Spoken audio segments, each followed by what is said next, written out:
uniparty politics.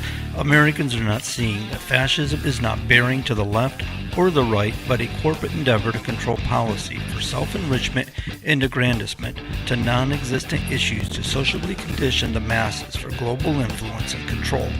This is today's New World Order. We the people are not happy with it. This is America Talks.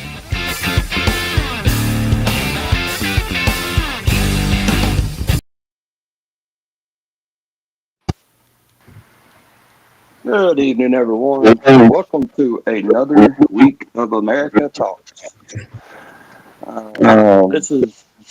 I am Greg Toller, your host here in Kentucky, and with a co-host, John Grosvenor up in New Hampshire. How's this week find you, John? Finding me all right there, Greg. You know, same old, trying to earn a buck, mounting about 50 cents, but we're all doing, you know. Thanks for the government for that. You can't take home any more than half of what you make, and that's kind of crazy. But we got a good lineup here tonight with us. We have Kish, Phil, and Bob all out of Utah. Going to be discussing a little bit of issues and problems and government and politics and all that from Utah. How are you guys doing tonight? Doing great on my end. Yeah, glad to be on. I would say night, but to you guys, it's still afternoon. But, appreciate you guys taking some time out of your afternoon to come on here. I know Kish had stated a couple of things that's going on and things that are happening out there. And I'm sure Phil and Bob both probably have some more issues, probably to even throw on top of that. So, Kish, what's some things there you want to Well, I mean, I think the issues in Utah are, with Phil and Bob, I think we're probably on the same page with a lot of election integrity issues.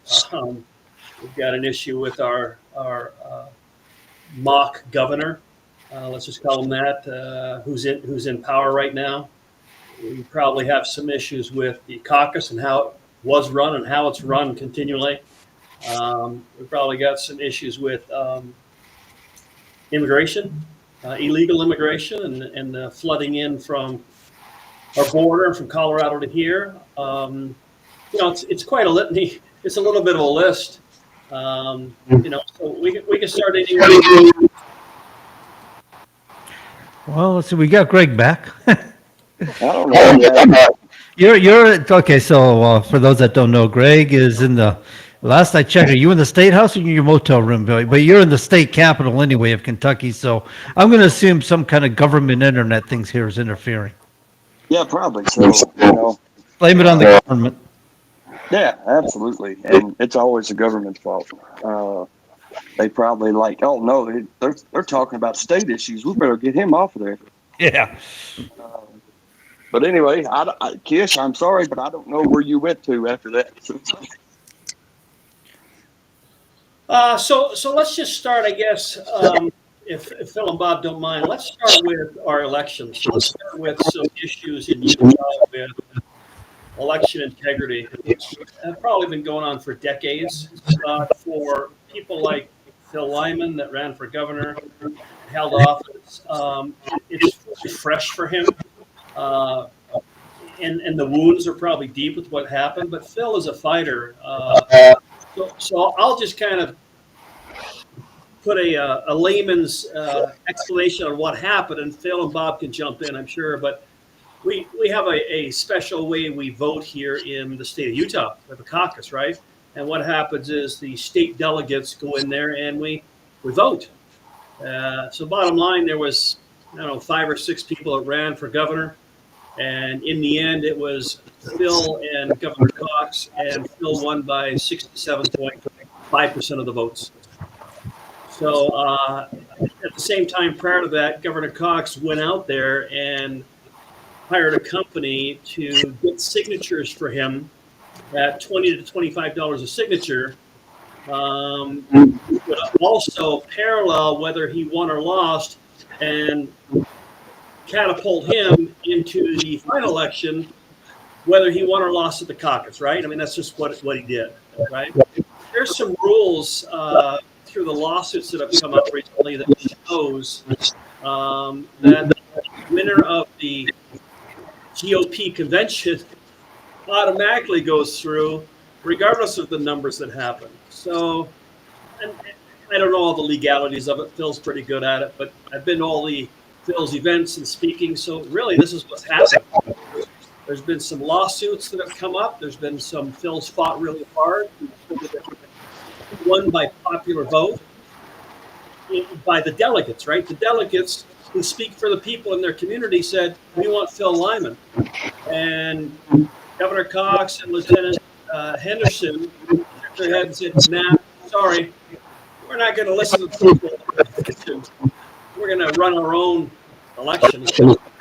So I hope I explained that well, Phil. Is that good? Yeah, I think so. There's some. I'm getting some serious feedback on my side. I don't know if everybody else is hearing that too, but yeah. I mean, the bottom line is Spencer Cox claimed to qualify for the primary ballot by gathering signatures, and the signatures. Typically, in a normal year, you'd be able to inspect those if you're the opposing candidate, just to verify them. It's just natural things. If I asked for a state school board member's signatures, they would have said, "Oh yeah, come on in. You can look through the packet, see if there's anything irregular." And that was happening routinely up until we asked to see Spencer Cox's signatures, and then it was like, stop the presses. No one can see signatures. No one can come in and look at these. So early on, before the primary, I said, we need to see Spencer Cox's signatures. I don't believe he has them. I don't believe he got 28,000. And of course, that's an audacious claim to make. And everybody was coming out of the woodwork and criticizing me for that. And so there's an easy way to fix that. And it's by showing us the signatures. Long story short, they did an audit. They did an audit on three candidates, Derek Brown, Spencer Cox, and John Curtis. And they came back and said John Curtis, Derek Brown had plenty of signatures. It looks like the governor fell short. But he had enough time. He could have gotten more signatures. He would have gotten more signatures. He just didn't. He just trusted the advice that he received from the signature verification place. Ironically, the signature verification place is the governor, and it's the lieutenant governor. It's a single ticket. So you've got this, we're going to put ourselves on the ballot, and there's nothing you can do to stop us. And then we go through the primary, and they called the election 26 minutes after the polls closed for Governor Cox, and he got done with his victory speech and condemned me for not conceding. And I said, look, we barely had the tip-off of the basketball game. Can you hear me okay? Yes. Okay. And I'm not going to concede. And I said I was going to verify the results of the elections. And so far, it's barely started. We're going to verify these results. Well, that turned into another thing of me asking for the election returns, the cast vote records and things like that. And of course, we were denied by the lieutenant governor, who we're actually running against. Go to court, go to appeals court, get denied, all just trying to look at the cast vote records to see if we could determine if the election was tampered with. And so then we make and he comes in with a 40,000 vote lead right off the bat on the night of the primary. And he gives his victory speech and says, yeah, that won't change. We'll maintain those percentages. Well, he didn't maintain those percentages. By the end of the night, he had dropped from 40,000 vote lead down to about a 36,000 vote lead, and from 60% down to 54%. And so I said, I'm looking at the data. I'm a CPA. That's what I do. So looking at the data, crunching what I had, which is not much, I said, I think there were 40,000 votes that were front loaded for Spencer Cox on this. And then they did a statistical analysis on the Utah County, which was the only one that they did a statistical analysis that would allow it. And they came back and said, yeah, there's definitely been some tampering with the elections themselves. And that's not the county that you would even expect to see the big tampering. You'd see it in Salt Lake and Davis County. For those who are from Utah, they know those are the two big counties. And so then after the general, even comparing then, again, my statistical analysis and just with what I have at my disposal, I determined there was at least 42,000, between 42,000 and 48,000 fake votes entered on the front end. So the beautiful thing about this, Greg, is if anybody wants to challenge me, all they need to do is show us the cast vote records by precinct and by timestamp, and you can see, well, there's nothing to see here. But instead, we just get all this obfuscation. But guys, if I might jump in, I mean, because Phil's kind of our, state rep guy, candidate for governor. Kish is probably our activist. If I have that about right, Kish, you let me know. I'm more the inside the party guy. And I'm still stuck back on we voted at convention, right? Because I'll tell you what, I recorded when Phil went up on stage. I made sure to record the crowd and I published it to YouTube because I wanted to make sure that the applause I heard lined up with the votes. And it did, actually. It was Phil got rousing applause, cheers and stuff. The governor got a fair amount of boos, right? Not like massive boos, but a notable amount of boos. And we voted by electronic voting with our phones, right? You were given a little QR code. And I've been one pushing inside the party in Utah to use paper ballots, right? The RNC said, let's use paper ballots because it creates a record, right? It's very difficult to audit these things in real time when they're not in paper, right? When you don't have someone observing the count, someone watching the tally like a poll watcher. And so the vote in Phil's race, it was not suspect really. But in the attorney general race, they had to stop the voting early. There were still people in line to vote.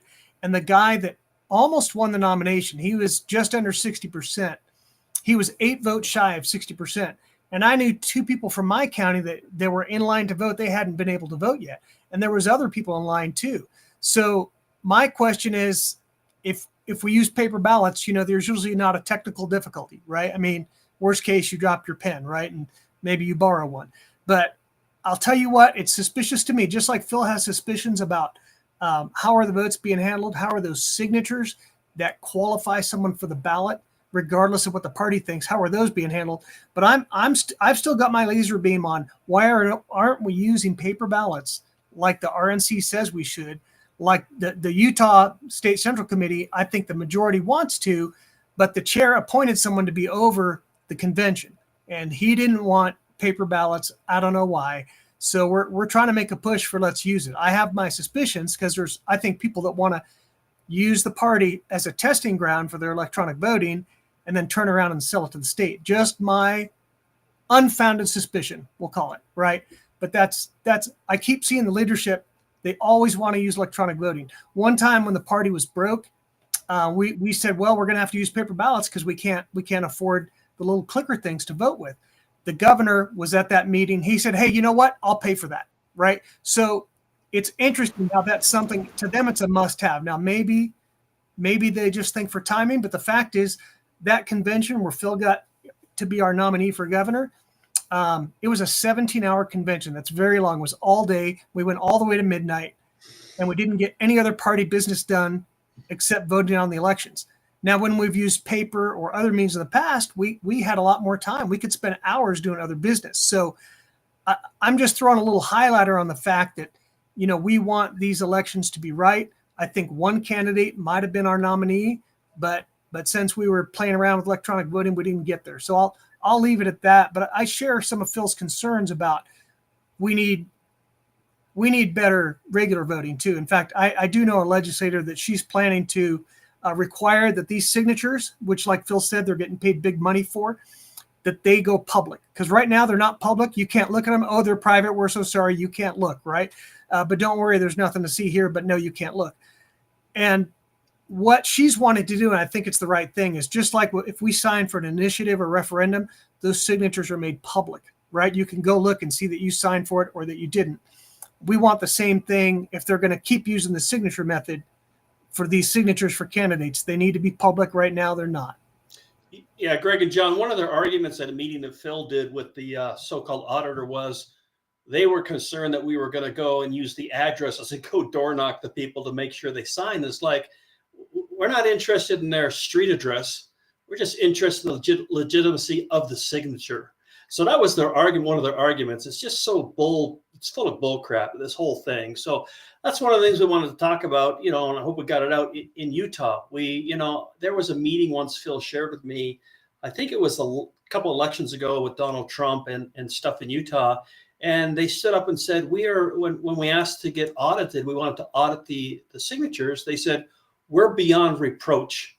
That's what they said, right, Phil? That was their exact words. How dare you is what they said. How dare you? We're beyond reproach. It's like, really? Mm-hmm. They're the kind of guys you just want to drag out by their ear and fill the seat with somebody else, because they're the crooks. They are the crooks. So the Secretary of State in Utah didn't jump in and say, yeah, you have to give them to me? We don't have a Secretary of State. The Lieutenant Governor oversees all of the elections, and she's on a single ticket with the governor. So in essence, the governor oversees all the elections. And she so doesn't it's have easy to read. Yeah. The one thing, she's been over elections, right? And it's in the past, it hasn't always been such a big thing. But this particular lieutenant governor that we have now in charge of elections, she jumped on one of the candidates' finance committees, right? So she was not neutral. And that bothered those other attorney general candidates. It was the attorney general's finance committee. So we would like to see neutrality by the person in charge of the elections. And I think some have done it by they just were kind of neutral. This lieutenant governor pushed the envelope and said, I don't have to be neutral. I'm getting on this guy's committee. And I'll tell you what, I'm the party guy. So I ran a resolution at the state level in the party. So the whole state GOP got together. The governing body is the state central committee. And we voted. I had a resolution said, let's go back to using an independently elected Secretary of State. It passed by about 2/3, plus or minus a little. I don't have an exact count, but it was overwhelming. And it was broad support, right? Kind of our conservatives, our ultra conservatives, and kind of the moderates voted for it right there, because they want to know that the elections are clean. And they had just witnessed something that left a lot of question marks in their mind. Then I took it to my county. And my county, Weber County, Phil probably doesn't know this yet, it passed by 90%, right? And that's just not me saying it. I asked the chair, because when we vote, the chair can look at the whole audience. He can see everybody. I said, hey, that looked like pretty good to me. What did you think? And he said, that was probably 90%. And I'll tell you what, some people in the room weren't credentialed to vote. So it was probably over 90% of the people. There is massive support for Utah to return. We used to have an independently elected Secretary of State. Then we went to this lieutenant governor model, and the governor and lieutenant governor run on the same ticket. So we don't have an independently elected person over elections. We have whoever the governor invites to the ball. That's who's in charge of elections. Wow. John, what do you think about it? To me, you have to have a Secretary of State just for reasons like that. I mean, that's my view of it. I mean, John, what do you think on that? Well, I think somebody got railroaded. It seems to be a common theme. I keep hearing about this. I know of a gentleman in Minnesota that was running for House rep, and it's the same sort of story where he was told he was a front runner, and he's being told, well, you're not going to win. And long story short, he didn't win, even though he was the front runner and should have won. But when the votes were counted, he didn't win. So it seems to me that these states or parties are picking their winners. They're picking and choosing for the American people. They're not allowing people to vote for their winners anymore, or their champions. I remember Hillary Clinton. You guys remember that case? Where they stole the election from Bernie Sanders in the primary, and when it went to court, the judge ruled the party is a corporation, and the corporation can pick its winner. Mm-hmm. And so basically, all these people got screwed out of this because Bernie rightfully should have won that. And so it's really getting disgusting. And I've actually been thinking about we need to start moving towards an effort to start a PAC to support independent candidates. People like yourself, Phil, where you might actually stand a chance because you got people that are actually rooting behind you, and they want the person that the people vote for to take that position, to win. Because either party anymore doesn't matter. They're picking and choosing for us. It's ridiculousness. Well, and the thing that you have in Utah, and probably in other places as well, is kind of an establishment group of people who have put so much into getting the right legislators in place to pass the right legislation, to do these massive public-private partnerships to support their development. There's in Utah, it's sports stadiums and gondolas and all this stuff, all this public money that is going into the private sector, basically into the developers' pockets, whether they're the ones that are doing the work and benefiting from those contracts, or whether they're actually the ones who end up owning the stadium when it's all said and done. And they've got billions and billions of dollars put into that in Salt Lake City, basically on the Wasatch Front. And they're not going to let somebody like me come in and mess with that. So it becomes a point of, no matter what you do, you can't win an election. So, having been eight years as a county commissioner before this, and then 6 years in the legislature, I wasn't naive to what was going on. I didn't understand all of it, but I wasn't naive at all. And people would say, why would you do that? They're never going to let you win. And from my standpoint, that's why you have to run. And that's why you have to run a really, really good case, a really good race, is to win so decisively that anything external to that appears to be cheating. And I will say, I met with an individual before I announced that I was going to run, because I wasn't sure. And a person convinced me that it was the right thing to do. And it's Kish North, and he's sitting right here. So I blame Kish really for all my problems right now. I was just thinking of that luncheon we had at R&R. That was it's true. Blame me. Send me the bill, Phil. All right, I will. And if we could, I don't know what our time frame is, we can move on to that subject, but I just want to say, Utah, having followed Phil and been a big supporter of Phil and learning what Bob does out there, if anyone were to take some time and look at Utah, and I'm keeping religious groups out of this, but it's like a good old boy club. It really is. You take Governor Cox, Lieutenant Henderson, you take Mayor Mendenhall, you take, I forget her name, in charge of the school board district in Salt Lake. She's a miscreant as well. You take all of those people that have huge power in Utah. It's like a huge army. You just can't. It's like the border wall we're trying to build is here in Utah. You can't even penetrate this, is what Phil's saying. It's hard to penetrate. It's just next to impossible. It's just that backdoor handshaking bullcrap that happens. It happens in Utah. And you wouldn't think, with the religious connotation when you say the word Utah and the beautiful mountains, everything, you think, oh, all's well in Zion. No, it's not going well in Zion, let me tell you. Well, John, what you mentioned was the court that said, hey, Hillary Clinton won because your party can pick their nominee however. Well, we wish we had that ruling in Utah, because, see, our party did pick a nominee. We picked Phil. We picked another guy for senator, Trent Staggs, right, which he's not in the Senate now, because we have a rule. We'll put you on the ballot if you get at least 40%. It'll be a runoff. Basically, the primary ends up being our runoff. We don't currently have runoffs. But if you get 60%, you're it. You're the party nominee. But this workaround system with the signatures, and then the problem is these mostly young people, they're motivated by money, right? They get paid per signature. So what they care about is turning in signatures.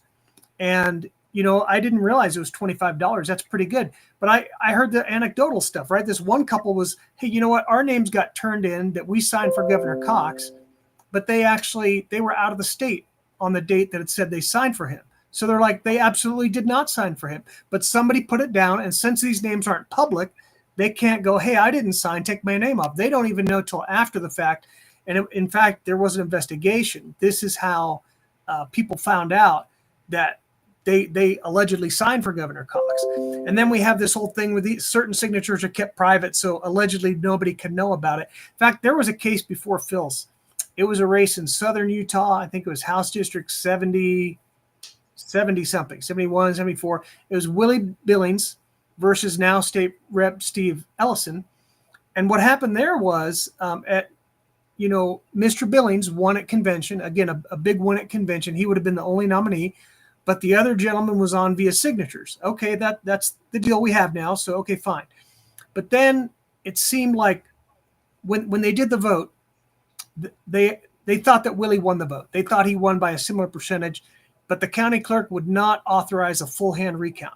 But she said, I will take 3 sample batches, and that'll be our random recount. We'll take 3 random batches, and I think the lieutenant governor told her pick these 3, right? So they picked these 3, and the guy that lost wins this random sample recount by 61%.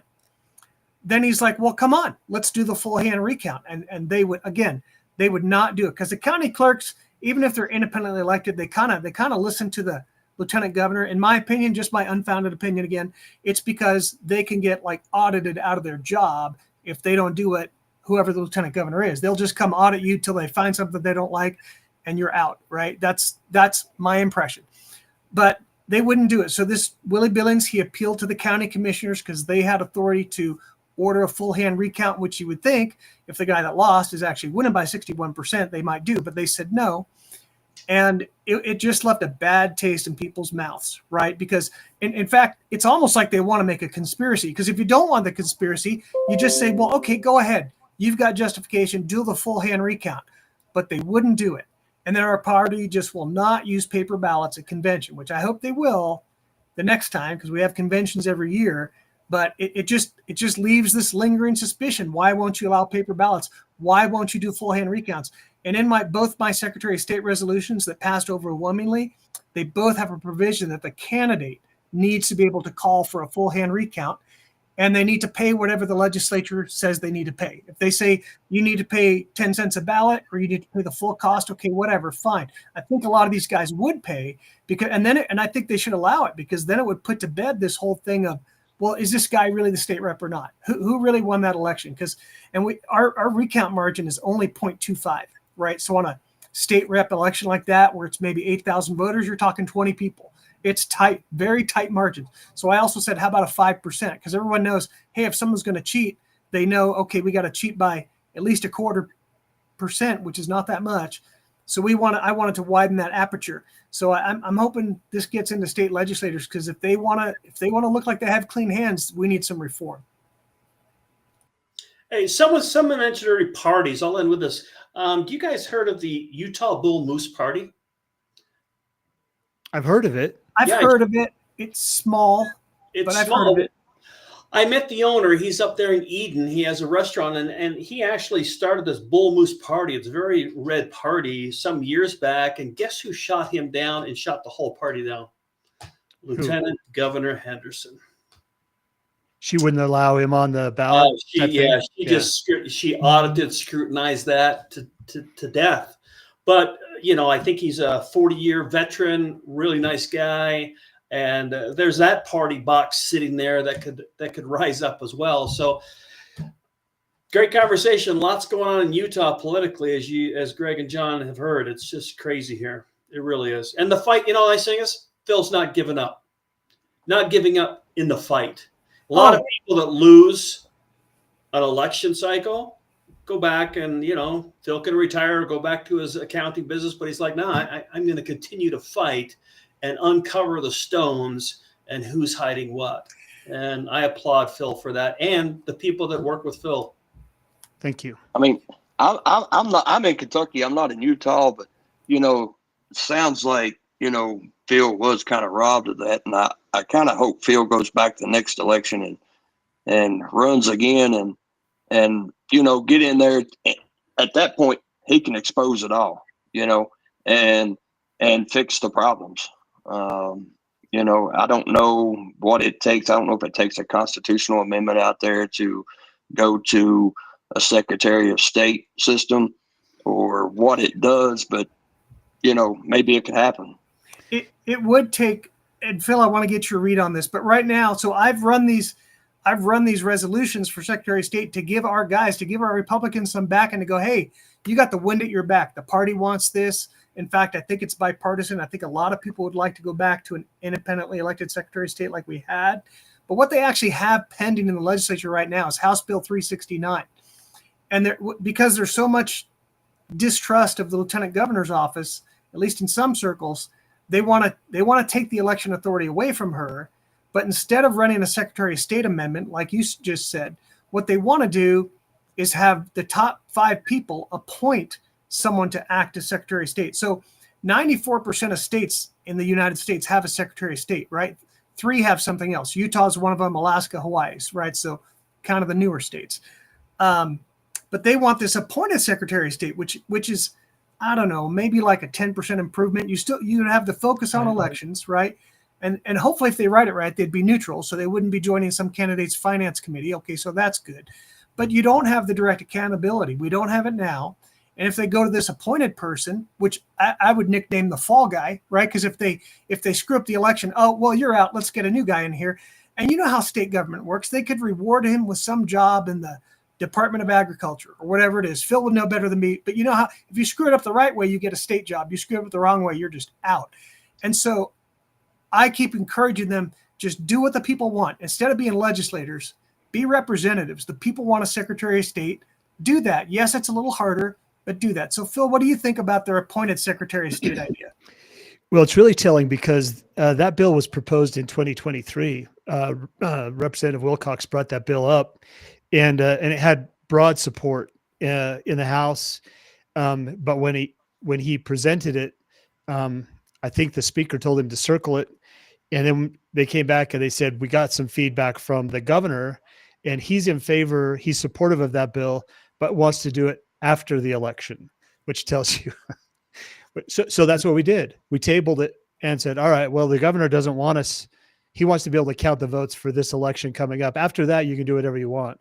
And that's a real pattern that we see with the legislature and with the governor is, I know you don't like what happened, but let's leave it alone for now. We'll fix it next time. And I agree with you exactly on that, Bob. In a way, it's kind of underpinning SB 54 rather than taking it on.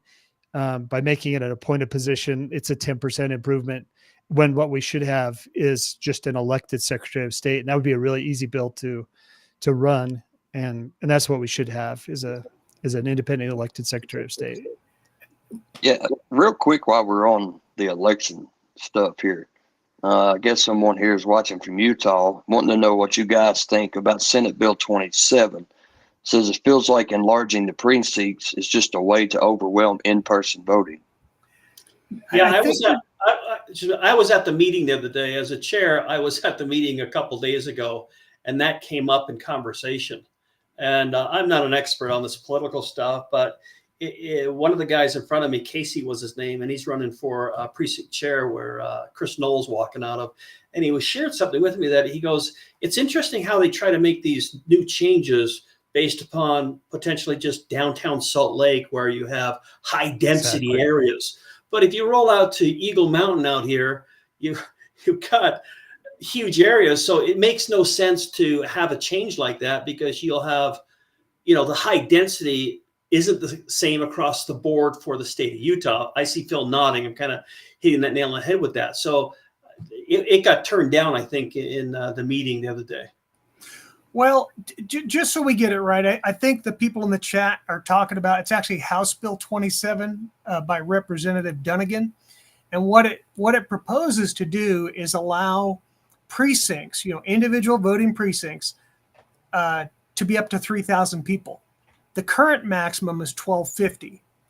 And I think Salt Lake wants this because they don't have the density of Republicans, right? So you take a scoop of 1,250 in Salt Lake City, and it might be 1/3 Democrats, 1/3 Independents, 1/3 Republicans, right? So it's not as big, and that it's set off alarms in a lot of the places, right? Maybe not Salt Lake City so much, but like our county where precincts they might be 300 Republicans, they might be 900 for a big one, but we do our precinct meetings in one room, right, for caucus night. So we try to get, and it might only be 10% of the people show up for it, but we don't want one so big that we can't manage it, right? That's the problem. We don't want to lose that local flavor. So I'm against it. My county, we ran a resolution, and it's being copied in other counties, and it passed to be against this. In fact, they went further than ever.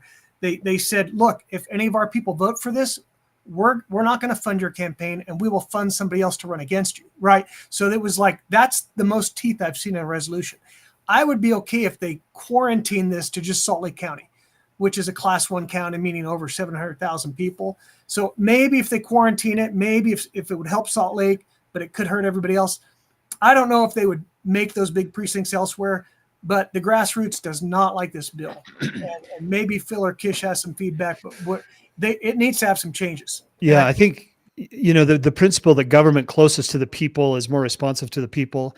And so right now you've got this maximum precinct size of 1,250, taking it to 3,000 people just will separate that. It'll make that much more influenceable with money, with, in the big cities. And so you'll have these precincts, I think, that just get a little further separated from the individual. So if I'm in a large precinct, the feeling to the people is, well, I'm not going to be able to make a difference. This precinct is huge. Whereas right now it's small. Everybody feels like they can make a difference. And I think it's a very deliberate effort to kind of separate people from their voice in the government. And Chris Knoll in Salt Lake brought this up at the Lincoln Day dinner, said he was proposing reformatting the precinct laws, essentially so that more delegates would come from the larger cities, from the larger precincts. So it doesn't just end with the size of the precincts. You're going to end up with adjusting the number of delegates that are coming out of these places. So for me, it feels like it's going to threaten the small towns and the small precincts and favor the large towns and the big precincts. I've proposed something inside the Republican Party to allow us to, if we do get handed these big precincts that are bigger than we want, to allow the county parties through their bylaws to divide these up to smaller precincts, to kind of go back to the way it was, so that we have, because our precinct leadership, precinct chairs and vice chairs, they make up what we call the county central committees that pass the county bylaws, and they elect people at caucus. So that, because what would happen is we might lose a bunch of precinct leadership if we do that. Like Phil said, just be a couple people, and maybe they would be the politically known people, or maybe, because right now you can run for this stuff. It doesn't take any money, right? You can just be a precinct chair. It's no big deal. You just have to get elected. But if this change came, there'd be a lot less of them, and it would be a lot easier to manipulate the party.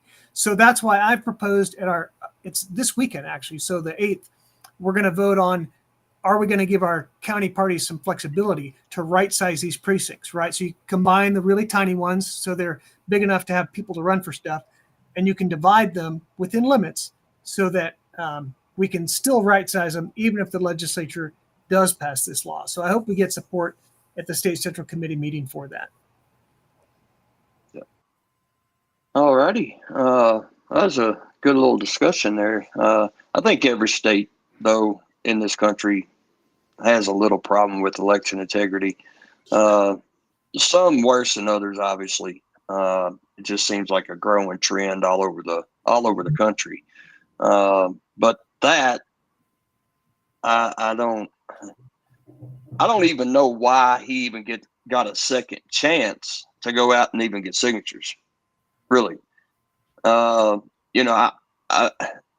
like coming in second in a NASCAR race, and then at the end of it they say, oh, wait a minute, he got 5 drivers to sign, give a signature, we got to rerun this thing. I don't get that. When you own the racetrack, you can do that. Yeah. I guess so, but I don't understand that portion and why that's even a thing. Especially an overwhelming, like Bob said, it seemed like 90-10 or something like that. I mean, you won like overwhelmingly. And why even somebody coming in second place with that big of a margin do you even want to try to give them a second chance? Yeah, I agree. We agree. So what's the next big issue here in Utah we need to chat about? Which I gave Greg and John a little bit of a list. What's next? Oh, I can't even remember. I can tell you here real quick, though. Well, we can talk about either the some of the issues with the immigration issues that's really hot and heavy, not only in Utah, but countrywide. It's just really a hot topic right now, right? And you've got that. And we were going to talk a little bit about the fractionalization of the groups here in Utah and how we need to be able to do a better job to kind of be a little more cohesive as all these groups, which would create more leverage, right? More strength as people like Phil and others do elections, and Bob does his work in the Capitol and all those things. Bob can't do his work, and these guys can't do their without support. It's really difficult. I've seen when they write these bills and they put a memo out, hey, urgent, we need people to show up, we need bodies, and 5 people show up, right? I've been there. I understand what it's like. It's really disheartening, the splintering, fractionalization within Utah. So, and then the other subject was I want to talk about potentially Utah Patriots, and kind of the next idea I have that people can wrap their heads around to bring small businesses in Utah together, which is a big topic for me because of the tariffs that went out. Looks like they've kind of subsided a little, but I'm really a big firm believer if we can get Utah, actually Americans, to buy American product, it would go a lot farther for us, right? Unfortunately, are very dependent upon China and Korea and all these other countries, but there's plenty of product here in the U.S. So there are the 3 things I brought up to you. So whichever way you want to go. Yeah, no, either one's fine. I think, John, you probably had, so I see you bringing your mic up to you. I said, hey, he wants to say something. So all those sounded like good topic. I think you should go with the fractionalization of Utah. I think that's an important subject matter. We've heard a lot about immigration through the years, but this is really the essence of it all. Is getting people to come together and band together and stand together and being willing to come out and attend the committee meetings and the hearings and support your politicians, the people like Phil that are trying to do the best for your state. Yeah, and Phil, really the thing to talk about is, I've been doing this for almost 6 years now in the state. Phil's been running for a couple of years now, and I've seen when I'm running Utah Patriots and all those things that it's really hard to get people to come out. Unless I'm giving free food, it's hard for people to come out. I saw some of Phil's events, not that we didn't plug it and everyone plugged it, but you'd hope for thousands of people to come out, right? Now, parallel that with what's going on in the streets in LA today, and there's tens of thousands of people walking the streets. So in my mind, it's like, how important is our freedom in the state of Utah? Seriously, it really frustrates me. Utah is, my personal opinion is because it's a religious state, let me just use it, because it's a lot of Christianity and religion here, I think people are afraid to show their faces. I think they're afraid sometimes to wave their flags. I think sometimes they're afraid to voice their opinion because they're going to go to church the next Sunday or whatever day they go to church and be scrutinized, or they'll sit in the same pew as somebody, or their clergy or their chaplain or their bishop will say, hell's bells, I saw you in the street with an American flag or a Trump flag or something like that, right? So I think Utah 3 years ago really had their head in the sand a lot. Kish, can I give you a good news story on that account? It was 2 or 3 years ago. I don't remember the exact year, but it was in the middle of COVID, right? And they were considering a bill, because he's right. If 100 people turn out for a committee hearing at the state capitol, that's a lot of people. It might more often be, 5 if it's not controversial, maybe 30 if it's kind of a little bit interesting. But there was one bill where the state was talking about, are they going to allow businesses to exempt people from getting the COVID vaccine? Because remember, the Biden administration doing all this unconstitutional stuff, saying businesses had to make people get the COVID shot, the vaccine, or they would get fired. And people were riled up about that. Religious, non-religious, everybody. Nobody wanted to lose their job because they didn't want to go get some shot, that they didn't think was a good idea. And I remember that committee hearing because some businesses turned out because they wanted authority, right? They wanted the state to back them up. But it was over 1,000 people turned up. They had to create new overflow rooms for these committee hearings. And let me tell you, it put those guys on notice. All of a sudden, they were in the people's camp. Whatever it was we wanted, that's what they wanted, right? And so it's rare, but it has happened. In 2019, I was part of a tax referendum because the legislature passed this tax reform. We don't tax services in Utah, right? We tax sales of goods. We have income tax, but we don't tax services. So like you get a haircut, there's no tax. You get your car towed, no tax. Well, they wanted to start taxing services, right? and it united everybody against it, right? Because the people that towed cars, they were dead set against it. All the hairdressers, they didn't want it. It was actually like about 180-page bill. There was something for everybody to hate. And so the people did come together and they passed a referendum, and those guys could not repeal it quick enough. I'm pretty sure Phil voted against that because they did it sneaky. They did it in the middle of December when they know everybody's, going to their church play and the winter events, and, they're just with family, right? But they got called on it, and they had to pull that back. So there have been a few rare times, but I think Kish is right. We need to see more people turning out, and you can do it by Zoom now, right? You can give your testimony to a committee just by zooming into the committee hearing. Yeah, and it was great with Phil because, Phil's team did a wonderful job. I saw many of his events have, 50, 100, 200, 300 people show up. It takes a lot of work. And I appreciate all the patriots over the years that have shown up and done these events. But, I think on a go forward, I don't think we can breathe. We can sit and take a breath right now. Yeah, Trump's in office, but, General Flynn came out here a few years back, and we did security for him, a few of us. And he said something once that was poignant. He says, don't try to change things federally. Change things in your own backyard. To that message, he said. And it's so true. So, and I appreciate Phil. He's such an example to me that he doesn't stop fighting.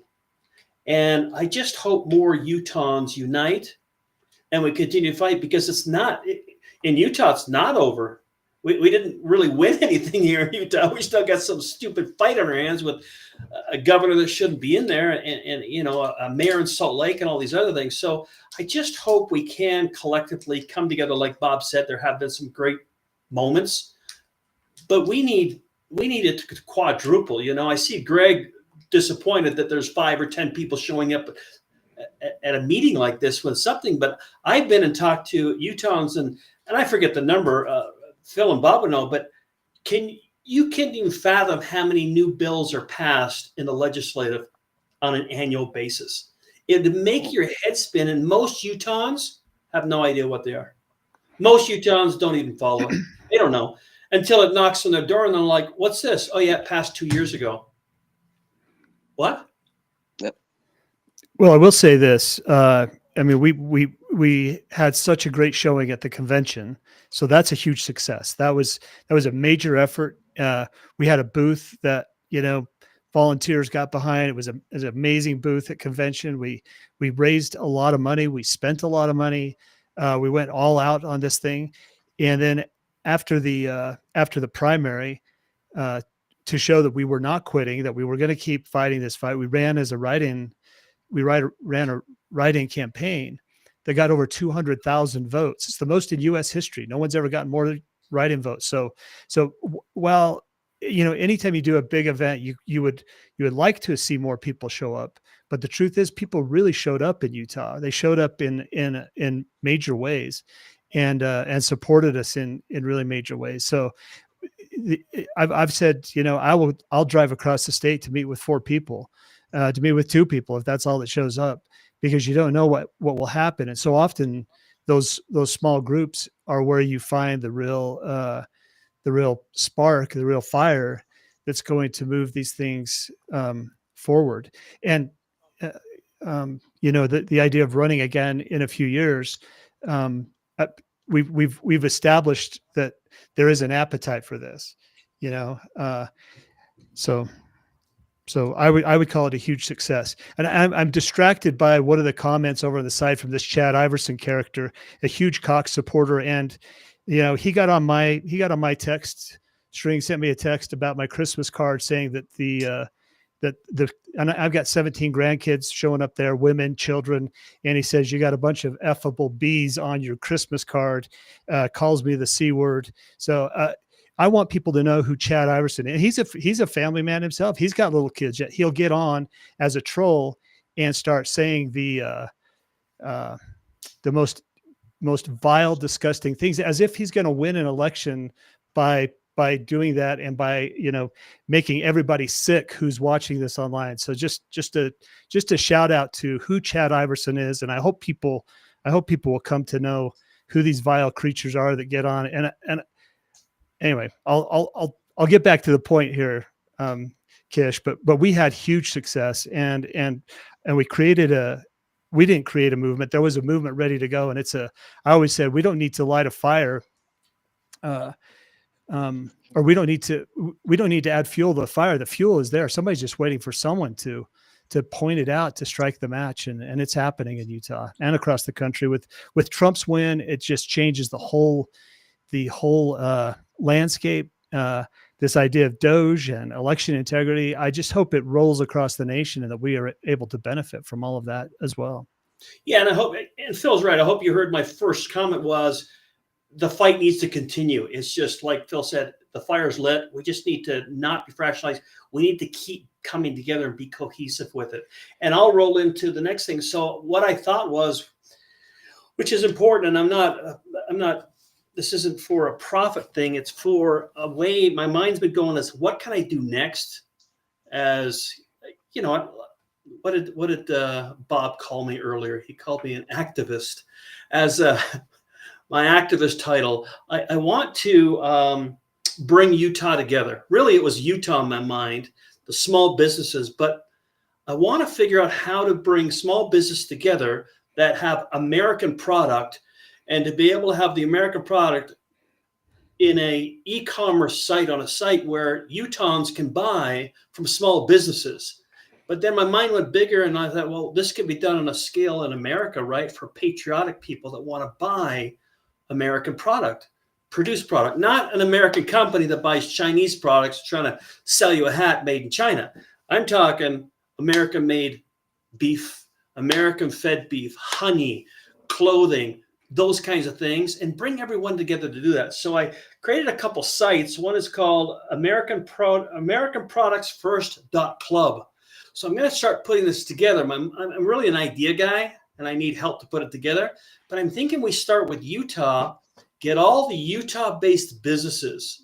Doesn't matter if it's an accounting firm, a honey company, there's a lot of beef products, sheep product, anything like that, and create a site where people can buy on that site American products. I think that'll just help Utah collectively as small companies. What do you guys think about that? I mean, that is the idea of a free market, right? That's the, Adam Smith economics of let people's desires and their own self-interest drive the free market. If somebody wants to sell something and someone wants to buy it, then both are satisfied when it's done. So it should be the way that we operate in general. It's just that we've had so many policies that have been introduced, and those policies are all designed to enrich people who don't put in anything into that system. The non-producers are able to suck all that out. And if we could just bypass that, get back to I'm from rural Utah. I live in a small town, and it operates a lot that way currently. But if we did that on a large scale, Kish, it's the secret to happiness. It's the secret to liberty and freedom is a free market. Yeah, I agree, Kish. And I saw, like Phil supporters, a lot of grassroots support, small businesses, individuals. Carson Jorgensen was another guy running this cycle for governor. He's a sheep rancher. He had a fair amount of, not as much, but a fair amount of support. But I noticed the most vocal people supporting Governor Cox are those that benefit from his policies, right? Those in real estate who want his policies to build more homes, right? And so you got all these people in real estate, the mortgage loan people, they were the most vociferous people, are the ones already working for him or benefiting from the largesse he can produce for them, right? So I think we want to get back to more small business because that's where you get the independence. In fact, Phil, I don't know if you noticed, there's another question about who should they vote for at the state convention? Is there someone running for, I assume they mean chair. I don't know that we have a list of who's running for chair yet, but it's an interesting question. Yeah, for me, the next logical battlefront is the party, and for two reasons. Number one, we've got an election coming up here in May for new party leadership, and number two, the party, the GOP, didn't step in. They went along with this. I've said you should have. you should have stood up for the bylaws of the party. And they said, oh, we did. We put your name forward. It's like, yeah, but when the lieutenant governor put her own name on the ballot, there was no negative feedback. There was no pushback for the party. So I think a lot of people are looking at this leadership election for the GOP as maybe an opportunity to change some of that. And I like the current chair of the GOP. He's a friend, and he's a good man, but he didn't push back on this. And I think the delegates, as was shown at convention, I think the delegates would welcome somebody that would really stand up and fight for the GOP. And maybe that would be Rob, and maybe Rob Axon. But it would take some convincing on my part to know that he's actually going to stand up and fight. Yeah, that's interesting. So I appreciate you hearing my idea. It's like, and I'll end with this on this idea. The concept is working on Phil's campaign. My wife was on it. I saw so many small business people. When we did a couple fundraisers for Phil, they'd slide us and give this to Phil, give this to Phil. And, there's a couple tow truck companies down south, and she would continually write Phil a check for $100 or $200. And I know they were struggling, but she was so adamant and so passionate about Phil winning. It just was incredible, emotionally incredible to see these people, as Bob said, these small businesses just reach in and say, we need someone to win. And it was great to see. And I think that's what sparked my idea was, well, let's bring all these people together so that citizens in Utah can buy from these small businesses instead of walking to a huge conglomerate or going on Prime or ordering it that way. They get to order locally and get it shipped at the same time right to their house from a local manufacturer, farmer, producer, whatever. What you're talking is a proven technique, right? So they were during the recession of 2007, 2008, they used to say the Amish aren't suffering because if you can't hitch a horse, they're not shopping there. Back in the day, there was a gentleman by the name of Vernon Johns before there was a gentleman by the name of Martin Luther King Jr. And he was pushing the same idea that we should be shopping with our own communities first. That's how we strengthen our economy locally. The Tulsa, Oklahoma was created by another gentleman from Mississippi. I can't think of his name, but he was granted the land by the Cherokees, created what they referred to as Black Wall Street. And they were doing the same thing. They built a local economy, and they built a lot of strength in that local economy. So your idea is right on point. It's exactly what this country needs is cottage industry again. It needs small businesses again. We've all heard the story about Amazon had started out in a garage. And look at them today. But the problem is you get local politicians that want to illegalize you from having a business in your garage. They want to eliminate their competition by creating these stinking little laws. Yeah. And that's what we got to get away from as Americans.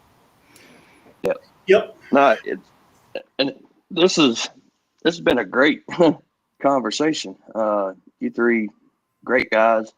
I've been through Utah quite a bit, driving the truck through Ogden, Salt Lake, down Boring, old Route 6 to Green River.